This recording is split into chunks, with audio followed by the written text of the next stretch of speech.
દિવસે મારા આદિવાસી સમાજનું બોલતા મારી પાર્ટી પણ મને રોકશે, એ દિવસે પાર્ટીના પાટિયા સૌથી પહેલા ચૈતર વસાવા ઉતારી દેશે. સરકાર આદિવાસીઓની વિકાસ કરવા નહીં માંગશે તો આવનારા દિવસોમાં દેશનું 29મું રાજ્ય ભીલ પ્રદેશ અમે બનાવીને રહીશું. ફરી આદિવાસી કાર્યક્રમમાં ઉઠી છે ભીલ પ્રદેશની માંગ. ફરી ધારાસભ્ય ચૈતર વસાવાએ આદિવાસી લોકો પર થતા અત્યાચારની વાત કરી છે. ભીલ પ્રદેશ બનશે તો રાજધાની કઈ હશે એનો પણ જાહેરમાં ખુલાસો કર્યો છે. તો શું ખરેખર થોડા દિવસોમાં જ બનવાનું છે ભીલ પ્રદેશ? નમસ્કાર, આપની સાથે હું છું પાયલ રાઠોડ.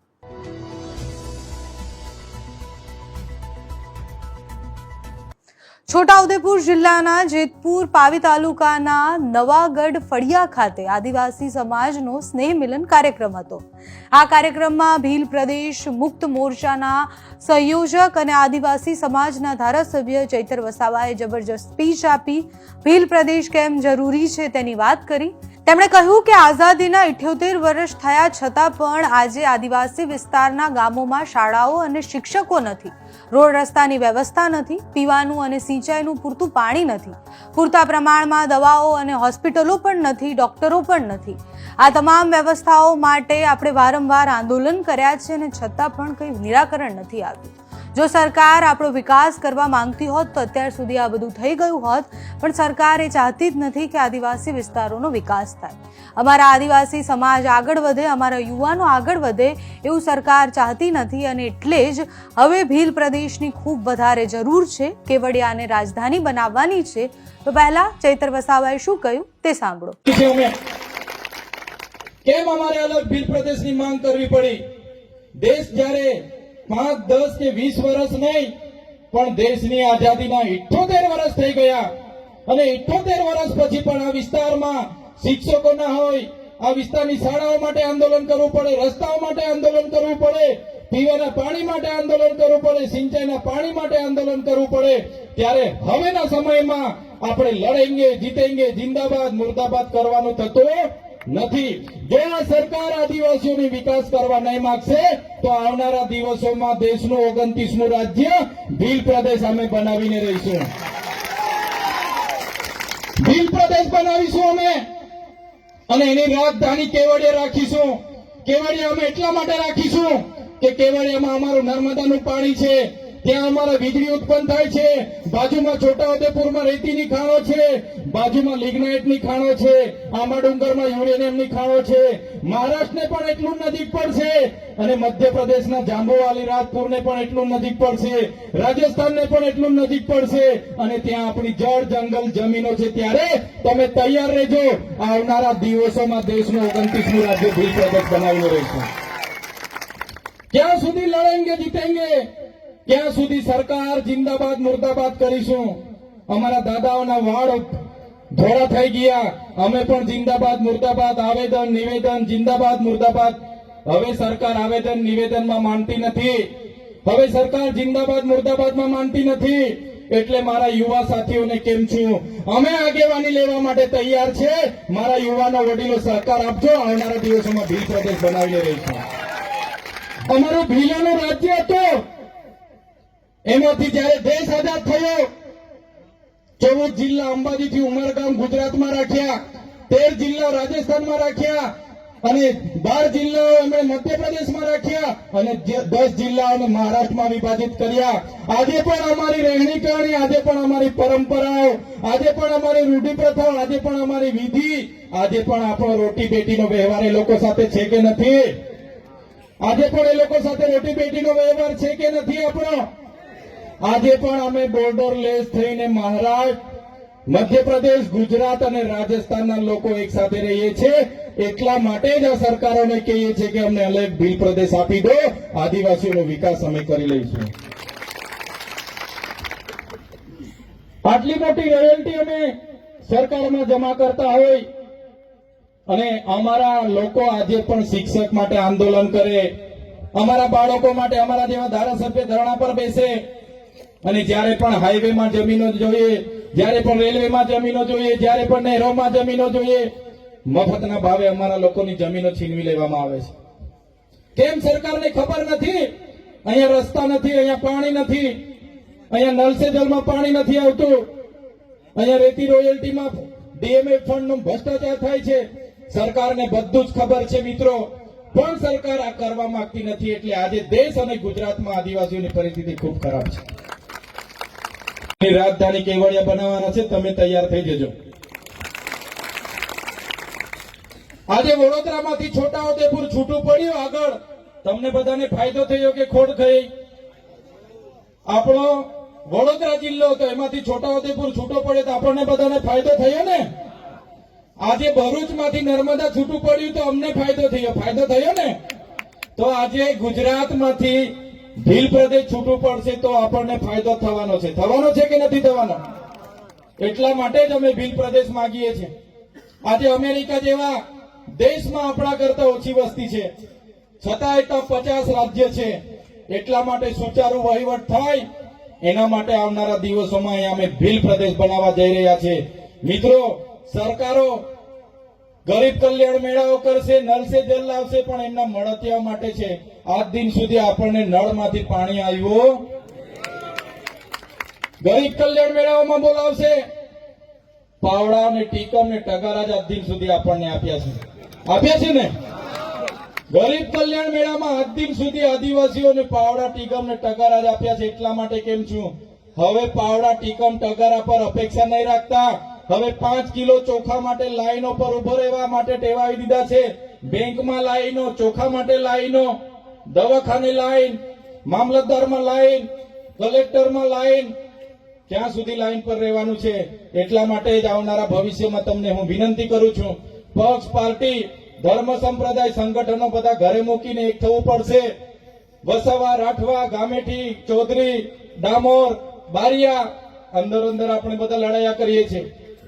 એ પણ આપણે ભૂલીને આવનારા ભવિષ્યમાં એક થશું તો જ આગળ વધીશું. અને આજે મારા વચ્ચે કલાકાર મિત્ર મારા ભાઈ શ્રી જગદીશભાઈ પણ છે. એમને પણ હું વિનંતી કરું છું, ભાઈ અડધી બાટલી પાજી દે એવા ગીતો હવે નહીં બનાવતા ભાઈ. ઘણા કલાકાર મિત્ર અડધી બાટલી પાજી દે, અડધી બાટલી પાજી દે એવા પણ ગીતો બનાવ્યા છે. આ અડધી બાટલીમાં તો આપણા બધા જુવાને અડધા થઈ ગયેલા છે.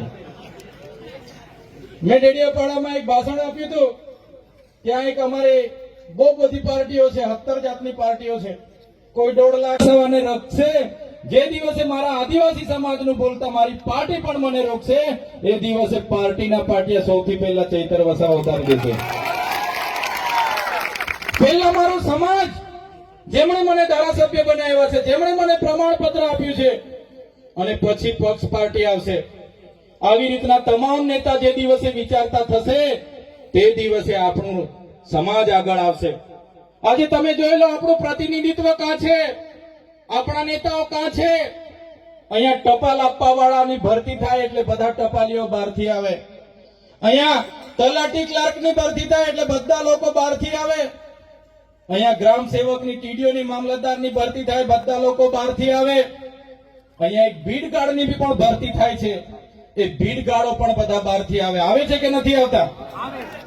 જે લોકો બહારથી ભરતી થઈને આવે છે એ બિચારાને એટલી ખબર નથી રહેતી આ હાથ છે, હેજડો છે, મોવડો છે કે ખાકરો છે, તો પણ એ લોકો લાગી જાય છે. તો શું આપણા છોકરાઓ નહીં લાગે? આપણા છોકરાઓ કાબિલ નથી છે, પણ કેમ નથી લાગતા? કેમ કે બધા જ નેતાગીરીમાં આપણા લોકોનું ઉપજતું નથી. એટલા માટે કેમ છો, આપણે બધા એક થઈને આગળ આવવું પડશે. તે દિવસે આદિવાસી સમાજ એક થશે. મિત્રો, અહીં ઉપસ્થિત તમામ મારા યુવાન મિત્રોને પણ હું વિનંતી કરું છું, ભાઈ તમારો આ ભણવાનો સમય છે, ભણો સાનામાના, બરાબર છે? ભણો, તમારું કેરિયર બનાવો.